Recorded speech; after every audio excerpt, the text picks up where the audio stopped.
기계공작법 수업입니다. 기계공작법은 기계제도 기능사에는 출제 기준이 변경되어서 시험에 나오지 않습니다. 하지만 선반 밀링 기능사에는 시험에 많이 나오니까 여러분들이 반드시 체크를 하고 넘어가야 됩니다. 그리고 우리 기계과의 기본이 되는 과목이라고 생각을 합니다. 그래서 여러분들이 반드시 이 내용을 잘 숙지를 하고 넘어가도록 하겠습니다. 처음에는 선반 가공과 밀링 가공에서 배우고 결삭 이론에 대한 개념과 연사 가공, 드릴 같은 가공 방법, 그리고 특수 가공에 대해서 배우도록 하겠습니다. 먼저 첫 번째 선반 가공입니다. 선반의 정의를 먼저 보겠습니다. 선반은 공작물을 회전시키고 공구를 전후 좌우로 이동하면서 공작물을 가공하는 공작 기계입니다. 아래쪽과 같이 생겼는데요. 조금 더 고화질로 보도록 하겠습니다. 이쪽에 있는 그 기계 메이커가 화천 기계인데요. 여러분들의 실습장에 있는 기계와 동일한 기계가 되겠습니다. 선반에서 크게 네 부분, 주축대, 베드, 왕복대, 심압대를 주요 부분이라고 부르고요. 이 주요 부분을 알고 있어야 됩니다. 이 선반은 왼쪽에 지금 이 부분을 척이라고 하는데 이 척에 공작물을 이렇게 물립니다. 그래서 공작물을 회전을 하겠죠. 그리고 이 왕복대 위쪽에 이 바이트를 고정합니다. 이 바이트는 공작물을 깎을 수 있는 칼이라고 생각을 하면 됩니다. 그래서 공구를 전후 좌우 이동을 하면서 이 공작물을 절삭하는 장비가 선반입니다. 보면 주축대는 베드 윗면에 고정되어 있으면서 주축이나 베어링 및 주축 속도 변환 장치 등으로 이루어져 있습니다. 이 주축대 안에 여기 나오는 것이 이 척이고요. 이 척에 공작물을 물린다라고 생각을 하면 되겠습니다. 그리고 왼쪽에 있는 부분들이 속도를 변환하거나 이러한 장치들이 되겠습니다. 자, 그리고 왕복대 보도록 하겠습니다. 왕복대는 주축대와 심압대 사이에 위치합니다. 왕복대에 달려있는 손잡이를 돌려서 베드의 윗면을 따라 좌우로 움직일 수 있다. 왕복대에 이렇게 공작물을 설치를 할 수 있고요. 왕복대에 달려있는 이 손잡이를 회전시킴으로써 이 공구를 앞뒤 좌우로 베드 위를 따라서 움직이게 만들 수가 있습니다. 심압대는 베드 위에 주축 맞은편에 설치합니다. 주축 반대편에 이렇게 심압대를 설치를 해서 공작물을 지지하거나 드릴 등의 공구를 고정할 때 사용합니다. 그리고 마지막으로 베드는 본체라고 생각하면 됩니다. 선반의 몸체입니다. 여기 아래쪽에 이 고정시키는 이것이 여기 아래쪽에 지금 베드입니다. 주축대라든가 심압대, 왕복대 등을 올려놓을 수 있는 구조로 되어 있습니다. 그래서 주철로 이루어진 베드가 있다 라고 해서 베드, 주축대, 왕복대, 심압대 선반의 주요 부분 살펴보시면 되겠습니다. 그리고 시험 문제에 선반의 종류라고 해서 보통 탁상, 정면, 수직, 터릭 선반이 나옵니다. 여러분들이 이런 것들을 한번 읽어보시고 선반의 종류가 어떻게 이루어졌는지 종류를 물어보는 문제가 간혹 출제가 됩니다. 그리고 다음 페이지도 이렇게 차축 선반까지 이러한 선반의 종류 파악하시기 바라겠습니다. 시험 문제를 통해서 어떻게 시험에 나오는지 살펴보도록 하겠습니다. 1번입니다.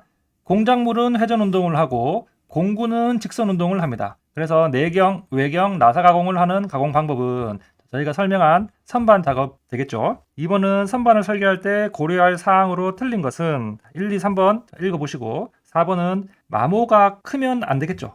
문맥상으로 맞지 않는 말이 되겠습니다. 또는 가격이 저렴한 것은 맞는데 기계적 마모가 크면은 당연히 안 됩니다. 그래서 정답은 4번이 되겠습니다. 3번 선반의 규격인데요. 규격은 여러 가지로 표현을 할 수가 있습니다. 아래쪽에서 보이는 것처럼 선반 규격 중에서 가장 바람직한 것은 일감의 최대 지름, 그러니까 공작물의 크기에 따라서 선반의 규격을 정할 수 있습니다. 그래서 일감의 최대 지름 정답이 됩니다. 4번부터는 문제를 보면서 어떠한 유형의 문제가 나오는지 체크해 보시기 바랍니다. 직경이 크고 길이가 짧은 공작물, 이런 키워드가 나오면 정면 선반 체크하시면 됩니다. 5번에서의 키워드는 심압대 대신에 회전 공구대를 설치하여 여러 가지 절삭 공구를 공정에 맞게 설치한 선반은 이 터리 선반, 이러한 키워드 체크하시면 되겠습니다.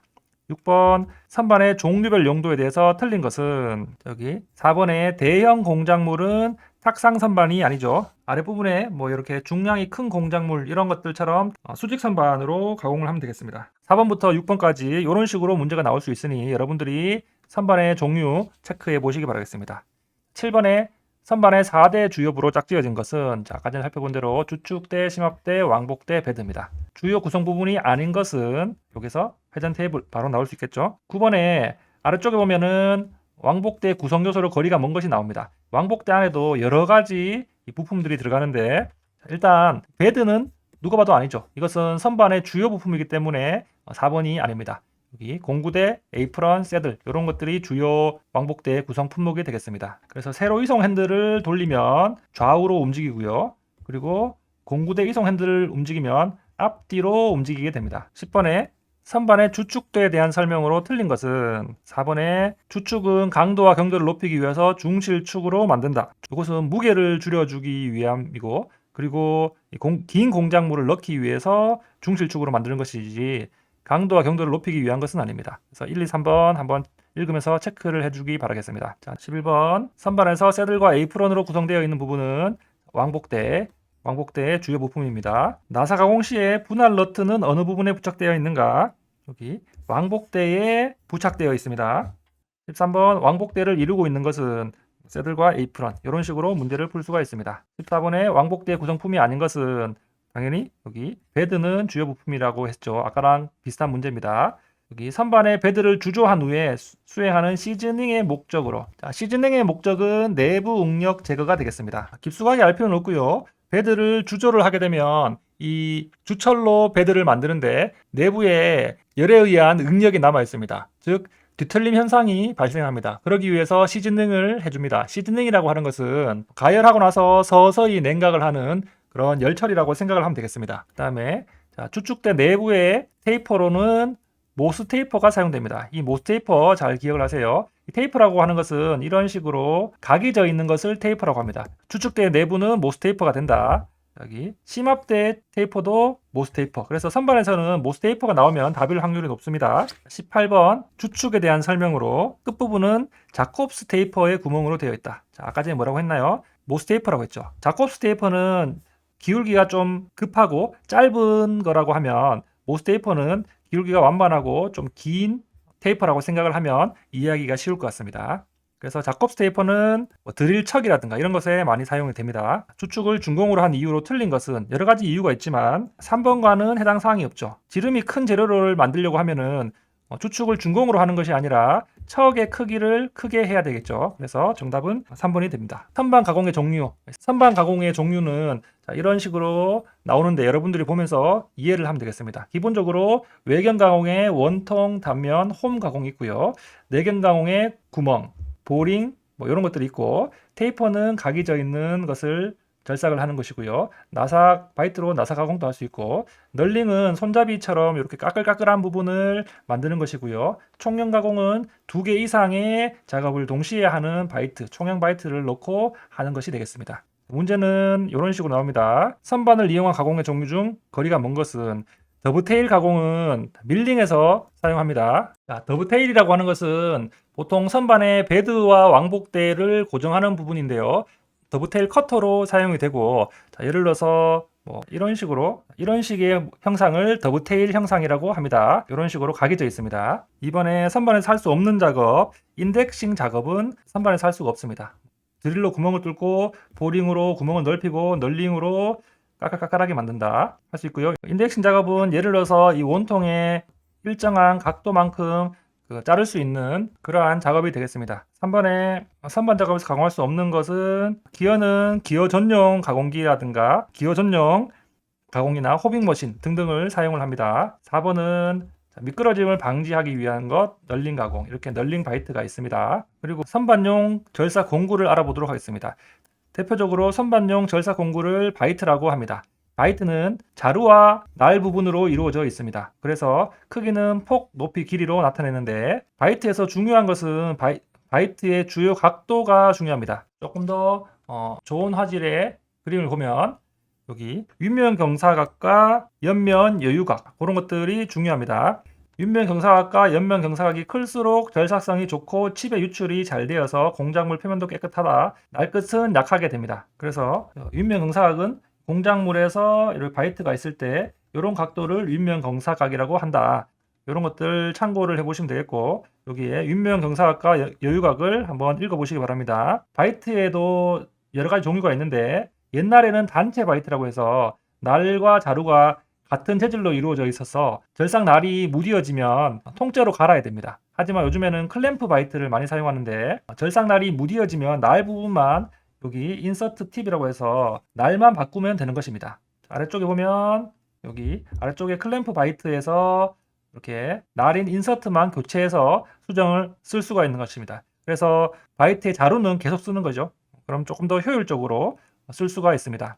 칩 브레이커도 상당히 시험에 많이 나오고 중요한데 칩을 적당한 길이로 잘라주거나 흐르는 방향을 바꾸어 주는 것을 칩 브레이커라고 합니다. 이 칩 브레이커가 없다고 하면 칩이라고 하는 것이 공작물에서 절삭을 하고 나온 껍데기, 즉 예를 들어서 참외를 깎을 때 참외 껍데기를 일반적으로 칩이라고 하는데 이런 것들을 중간중간에 커트해주는 안쪽에 이렇게 칩 브레이커가 이런 식으로 만들어져 있는 것을 확인할 수 있습니다. 문제 보면 바이트의 설치 요령에 적합하지 않는 것은 나머지 읽어보시면 되고 2번에 바이트는 작업에 지장이 없는 한 길게 고정한다.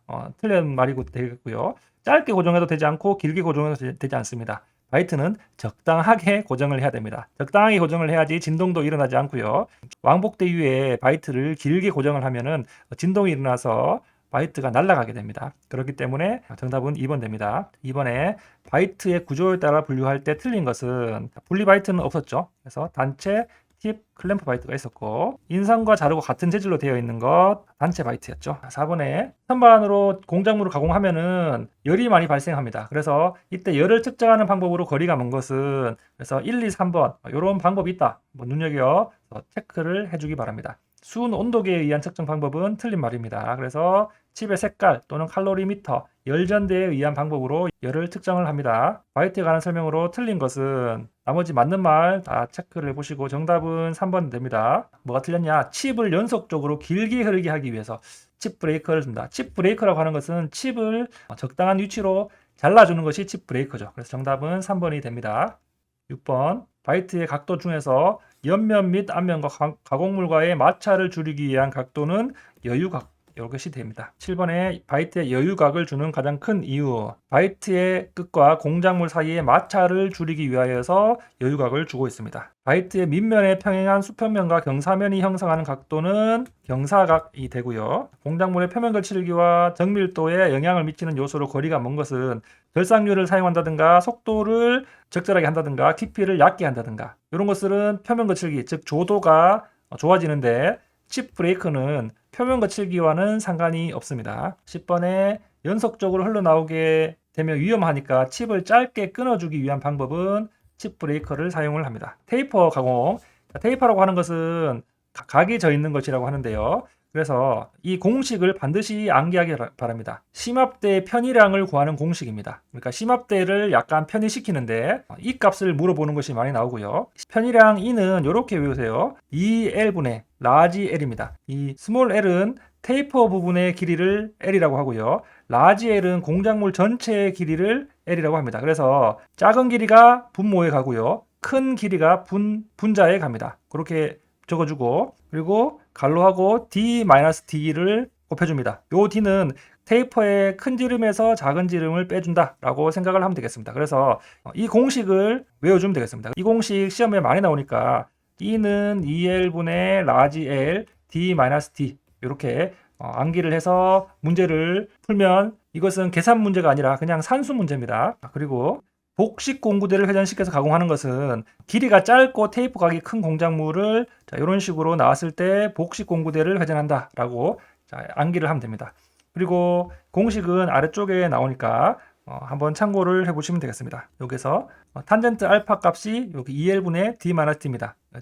큰 지름에서 작은 지름을 뺀 거죠. 그러니까 아까 전에서 2L D-D에서 라지 L이 사라진 공식이 되겠습니다. 그래서 참고하면 되겠고 문제는 어떻게 나오느냐. 자, 1번에 심압대 편의량 E 값을 물었습니다. 공식을 먼저 적으세요. E는 2L분의 L D-D인데 여기에서 보면 이 테이퍼 부분의 길이와 공작물 전체의 길이가 나와야 되는데 여기 공작물 전체의 길이가 나오지 않습니다. 그러니까 이 스몰 L과 라지 L의 치수가 같다라는 말이 되겠습니다. 그래서 약분이 되고 그래서 공식이 이렇게 되는 겁니다. 그래서 여기서 큰 지름은 36, 작은 지름은 20이 되죠. 그래서 나누기 2를 하면 8mm가 정답이 나옵니다. 하나만 더 볼까요?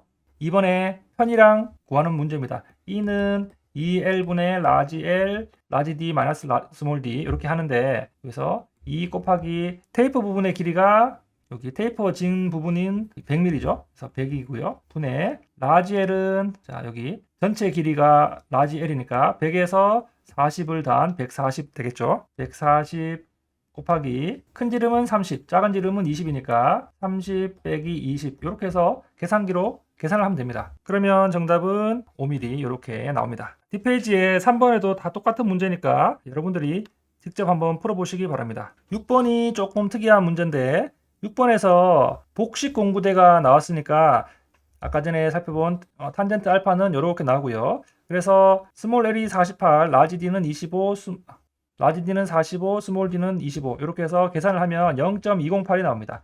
탄젠트 알파는 0.208이 나오니까 여기 탄젠트 알파가 208 나왔죠. 그러니까 각도는 11도 45초 이렇게 3번이 되겠습니다. 7번 테이퍼 절삭 방법이 아닌 것은 여기 정답은 1번에 되어 있고요. 심압대 편이 복식 공구대 그리고 테이퍼 절삭 장치에 의한 방법 이것을 외워주세요. 이것은 테이퍼를 절삭하는 방법이 되겠습니다. 테이퍼 부분이 짧다, 정사각이 크다 그러면 뭐라고 했어요? 복식 공구대 정답 나오면 됩니다. 9번에 테이프 가공하는 방법이 아닌 것은 아까 전에 살펴본 대로 세 가지. 자, 정답은 1번이 되겠습니다. 선반의 부속 장치입니다. 먼저 첫 번째 척은 주축에 설치를 합니다. 그래서 이 척으로 공작물을 고정을 합니다. 그래서 척에는 조라고 하는 게 잡아주는 것인데요. 이 연동척은 조가 하나, 둘, 셋, 세 개가 나오고요. 단동척은 하나, 둘, 셋, 넷 이렇게 네 개가 나옵니다. 그래서 연단 이렇게 외워서 연동척은 3개, 단동척은 4개. 이 공작물을 여기다가 이렇게 물리게 되겠죠. 연동과 단동척의 장단점은 문제를 통해서 확인을 해보겠습니다. 그리고 아래쪽에 유압척과 마그네틱척, 콜릭척 이렇게 척의 종류가 5가지 보겠습니다. 이 위쪽에 연동척, 단동척, 아래쪽에 설명이 나오는데 문제를 통해서 보도록 하겠습니다. 그리고 센터가 있고요. 센터라고 하는 것은 공작물을 지지하는 부속 장치입니다. 그래서 주축과 심압대 축에 끼워서 사용을 합니다. 그래서 심압대에 끼워서 공작물을 고정할 때 사용한다 생각하면 되겠고, 돌림판과 돌리개 이것은 주축의 회전력을 공작물에 전달하는 장치가 키워드가 되어 있습니다. 그래서 설치 장소는 돌림판은 스핀들의 끝에, 돌림판은 스핀들의 끝에 설치해서 돌리개를 통하여서 공작물의 회전력을 전달한다 라고 이런 것들이 있다 체크합니다. 면판은 척으로 고정할 수 없는 것, 그래서 불규칙한 형상이나 대형의 공작물을 고정한다 그러면 면판 고르면 됩니다. 척을 떼어내고 주축에 고정하여서 사용합니다. 그래서 이런 것들이 면판이 나오고요. 자, 방진구는 가늘고 긴 공작물을 가공할 때 떨림을 방지하기 위해서 사용합니다. 방진구는 고정식과 이동식이 있는데, 자, 저는 이렇게 외우는데 고배 이왕표 이렇게 외우세요. 제가 외우는 방식인데, 고정식 방진구는 베드 위에 설치합니다. 그래서 고정식 방진구는 선반의 베드 위에 설치를 하고요. 그 다음에 이동식 방진구는 왕복대 위에 설치를 합니다. 그래서 이동식 방진구는 왕복대 위에 설치합니다. 이왕표라는 레슬링 선수가 있는데 고배에 가서 경기를 한다. 그래서 고배 이왕표 이렇게 외워서 문제를 풀면 되겠습니다. 자, 맨드릴 다른 말로 신봉인데 가운데 구멍이 뚫린 공작물의 안찌름과 바깥찌름을 이루도록 가공할 때 사용한다. 자, 이런 키워드 체크하시고 문제를 보도록 하겠습니다. 아까 전에 나온 건데, 절삭날이 무디어지면 날 부분을 새 것으로 교환한다. 이것은 클램프 바이트 이렇게 되고요. 칩 브레이크에 대한 설명으로 옳은 것은 칩을 절단하는 장치다. 밀링 커터를 제작하려고 할 때 여유각을 가공하기에 적합한 작업은 릴리빙 작업이 이곳의 정의입니다. 드릴, 탭, 호브 등의 여유면을 절삭할 수 있는 부속 장치, 릴리빙 장치 되어 있고요. 여유면, 여유각 나오면 릴리빙 고르면 되겠습니다. 선반에서 체이싱 다이얼, 자, 이것은 나사 절삭을 할 때 사용한다. 체이싱 다이얼, 나사 절삭 이런 식으로 키워드를 연관해서 외우시기 바라겠습니다. 여기 이동식 방진구 나왔죠. 고배 이왕표 이렇게 해서 이동식 방진구는 왕복대, 고배 이왕표 해서 왕복대 새들 이렇게 체크하시면 됩니다. 그 다음에 원통형 소재 나오면 아까 전에 저희가 맨드릴 구멍이 있는 원통형 소재 키워드, 불규칙한 모양의 공작물 또는 대형일 때는 다시 선반의 첫 중에서 불규칙한 모양 이럴 때는 단동척입니다. 단동척은 조가 4개가 있고요. 연동척은 조가 3개가 있습니다. 그래서 아래쪽에 3개의 조가 120도 등간격 이러면 연동척이 되겠죠. 단동척은 4개의 조가 90도의 등간격으로 배치가 되어 있습니다. 4개의 조 이렇게 하면 바로 단동척. 그래서 불규칙한 모양의 일감을 고정한다. 연동척은 반대로 조가 따로따로 움직이는 것이 아니라 동시에 같이 움직입니다. 그래서 공작물을 고정하기는 쉬운 장점이 있는 반면에 강력한 고정이 안 되는 단점이 있습니다. 11번 반동척에 대한 설명으로 틀린 것은 나머지 읽으면서 정리하고요. 3개의 조가 있으므로 원통형 공작물의 고정이 쉽다. 이것은 연동척의 얘기입니다. 단동척은 강력하게 고정할 수 있고 무거운 공작물이나 불규칙한 공작물을 고정할 수 있는 것이 되겠습니다. 정답은 4번. 선반의 부속장치가 아닌 것은 이런 분할대, 이것은 밀링의 부속장치입니다. 센터의 선반 일부를 가공하고 단면 가공이 가능한 것은 여기 하프센터. 선반의 부속장치 시험에 자주 나옵니다. 불규칙하거나 대형의 가공물 또는 복잡한 가공물은 면판, 여기 대형의 또는 복잡한 형상 면판, 이런 식으로 문제가 나온다. 맨드릴의 종류, 우리가 맨드릴을 물어볼 수도 있는데 이런 식으로 조금 더 물어볼 수도 있습니다. 표준 팽창 조립식이 있는데 그냥 수축식 맨드릴은 이 종류에 속하지 않는다라고, 그냥 맨드릴에서 수축식이 나오면 정답이다, 이런 식으로 얕게 공부를 하면 시간을 조금 줄일 수가 있습니다. 자, 이런 식으로 예를 들어서 표준 맨드릴이 테이프 값을 적합한 것은 이런 식으로 나오는데 문제가 조금 어렵게 나오는 겁니다. 100에서 1000 정도 이런 숫자를 표준 맨드릴의 테이프 값으로 정한다. 그냥 눈으로 익혀두고 문제를 풀면 되겠습니다. 이동용 방진구 아까 나왔죠. 고배 이양표가 레슬링 경기를 하러 가는데 이동용 방진구는 왕복대에 설치합니다. 그런데 왕복대가 문제 없죠. 그래서 왕복대 위에 새들이 올라가니까 나머지 뭐 주축, 심압대, 배드는 아니니까 새들 이렇게 골라도 되고요. 왕복대 위에 새들 위에 설치한다. 선반에서 사용하는 부속장치 방진구 이렇게 나왔죠. 나머지들은 밀링의 부속장치입니다. 방진구의 조는 2개가 있습니다. 방진구의 주된 사용 목적 가장 적합한 것은 길이가 긴 소재, 이렇게 할 때 휨이나 떨림을 방지하기 위해서 방진구를 사용합니다. 일반적으로 지름의 길이보다 길이가 20배 이상 큰 긴 이런 공작물은 방진구를 사용해서 고정을 시킨다고 합니다. 가늘고 긴 공작물을 방지하는 부속장치 방진구. 6번의 선반의 절삭 조건 시험에 반드시 나온다고 생각하면 됩니다. 그런데 여러분들이 이런 문제가 나오면은 계산하는 문제라고 해서 찍어버리는 경우가 많은데 굉장히 쉽습니다. 선반이든 밀링이든 또는 연삭이든 절삭 조건을 물어보는 공식 반드시 암기를 하시고 놓치지 않기를 바라겠습니다. 자, 이렇게 외우세요. 절삭 속도 V는 3분의 파이 dn이다. 이것은 아주 중요한 공식입니다. 단위는 미터 퍼 미닛입니다. 1분에 몇 미터를 깎을 수 있느냐, 절삭을 하느냐. 자, 여기서 보면 이 파이는 원주율이죠. 3.14 이렇게 나옵니다. 그리고 이 d는 공작물의 지름입니다. 지름. 여기 단위는 밀리미터가 되고요. 그리고 n은 회전수입니다. 회전수는 RPM입니다. RPM, Revolution per Minute. 그러니까 1분에 몇 회전 하는지 이것만 해서 공식에 넣으면 됩니다. 조금 어렵게 문제가 나오면은 단위를 미터 퍼 미닛이 아니라 1초에 몇 미터를 깎느냐 또는 1분에 몇 밀리미터를 가느냐 이렇게 단위 환산하는 것까지 나오는데 그것은 또 문제를 통해서 보도록 하겠습니다.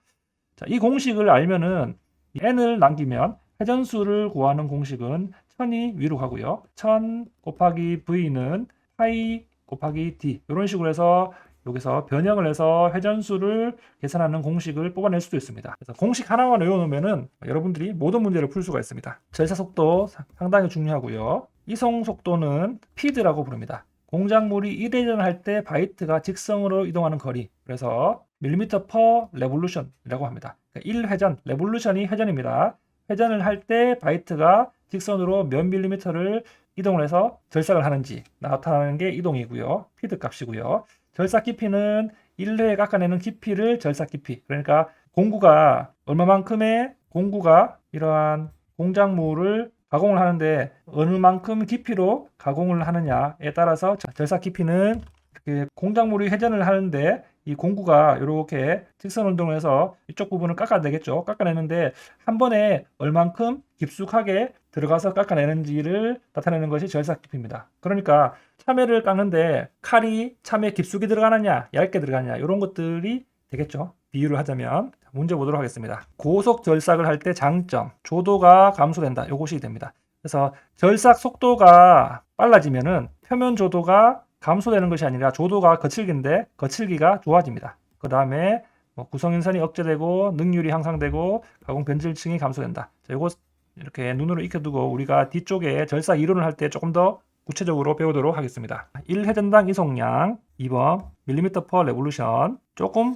어렵게 나왔지만 V는 1000분의 파이 dn 요것을 외우면 됩니다. 그래서 이 n은 1000V 나누기 파이 d 요것이랑 똑같은 공식이 되겠죠. 그래서 여기서 봤을 때 표기가 틀린 것은 D는 공작물의 반지름이 아니라 지름이죠. 지름이 0으로 다이어미터 이렇게 약자가 D입니다. 그렇기 때문에 반지름이 아닙니다. 반지름은 레이디였습니다. 그래서 정답은 3번이 되겠고요. 4번처럼 이렇게 대놓고 회전수 n을 묻는 공식이 나옵니다. 여기서 n은 1000V 나누기 파이 d 이렇게 나오는데 여기 원주율과 공작물의 지름 파이 d 나왔고요. 절사 속도가 나오는데 앞에 1000이 빠졌죠. 이 1000이 왜 빠졌냐 하면은 여기 공작물의 지름이 우리가 단위가 밀리미터라고 했는데 여기 미터가 들어갔기 때문에 여기 1000으로 나누어져서 이 1000이 빠진 겁니다. 그래서 여러분들이 곰곰이 생각해 보면은 이런 문제를 풀 수 있는데 여러분들을 단위 한산에 관련된 문제인데 여러분들이 곰곰이 생각해 보세요. 자, 1m는 1000mm가 되겠죠. 그래서 1mm는 1000분의 1m가 됩니다. 이런 단위 한산을 잘 하면 문제가 조금 더 쉽게 풀립니다. 5번 전형적인 문제 한번 풀어보도록 하겠습니다. 여기서 절사 속도는 미터 퍼 미닛, 약 몇 미터 퍼 미닛인가 공식을 먼저 적으세요. V는 1000분의 파이 dn 이렇게 적어두고 1000분의 파이가 3.14 원주율은 고정값이죠. D 값이 지름이 30mm 그래서 30 적어주고요. n은 회전수 그래서 200rpm 그렇게 해서 계산기를 넣고 두드리면은 약 18.84가 나옵니다.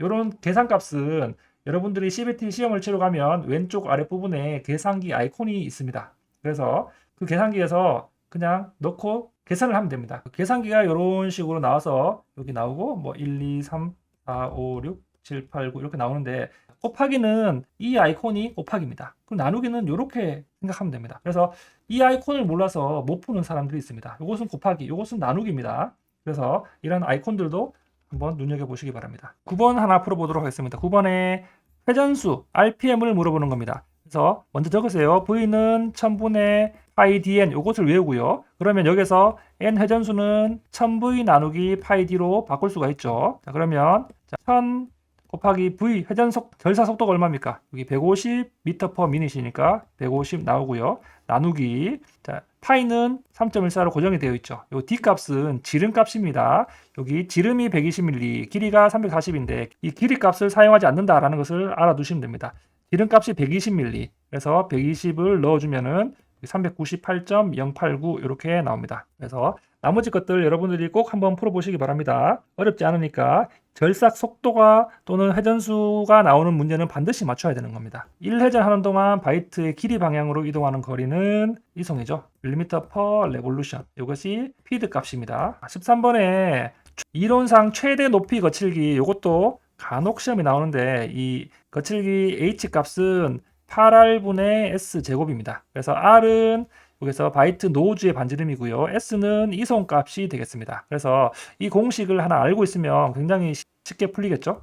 여기 이송값이 0.05니까 0.05 제곱 나누기 8 곱하기 발급 반지름이 1.2 이렇게 계산을 하면은 0.26 마이크로미터가 나옵니다. 그래서 처음에는 이런 식으로 밀리미터 값이 나오는데 1밀리미터는 1000분의 1 마이크로미터이기 때문에 10의 마이너스 3승 마이크로미터 되겠죠. 그래서 단위 환산을 하면 이렇게 나옵니다. 14번도 간혹 가다가 이런 문제가 나오는데 가공 시간을 물어봅니다. 그래서 가공 시간은 보통 1회전 하는 것을 많이 물어보기 때문에 이 뒤쪽에 i는 몰라도 되고요. 간혹 2회전 가공한다 그러면 곱하기 2를 해주고 1회전 가공한다 그러면 1을 해주면 됩니다. 공식 t는 ns분의 l 이렇게 외우면 됩니다. n은 회전수가 되고요. S는 이송, 피드 값이 되겠죠. 그 다음에 L은 길이가 됩니다. 자, 그래서 여기서 문제에서 길이가 100mm죠. 그래서 100 나누기 N은 회전수가 1000rpm이죠. 그래서 1000 곱하기 S가 이송값, 여기